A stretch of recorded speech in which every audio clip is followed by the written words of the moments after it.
Okay, scholars, in this video, we will talk about graphing vertical and horizontal lines. It says, this is on the interactive notebook page 38, and the homework is page 39. It says, a vertical line is written in the form of x equals a, where the point A0 is the line's x-intercept.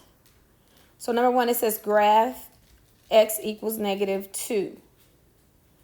So you start at the origin, right here, and you go where x is equal to -2, 1, 2, and then you graph this line. It's just that simple.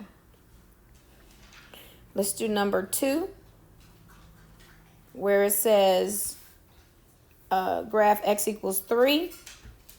So you start at the origin, go where x equals 3, 1, 2, 3, and graph your line.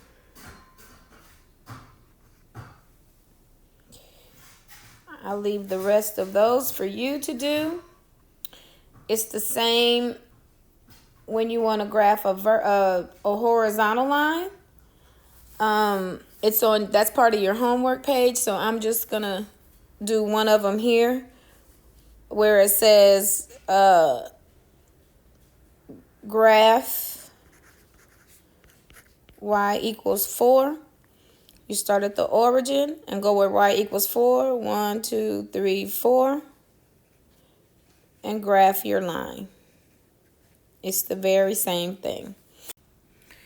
All right, and if you look at number 3 is saying write the equation of the line. So you start at the origin and go over to where the line intersects the x-axis, which is on number 3, x is equal to 1.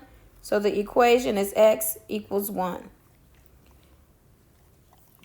If you look at number 5, it's on the y-axis, and on the y-axis, x is equal to 0.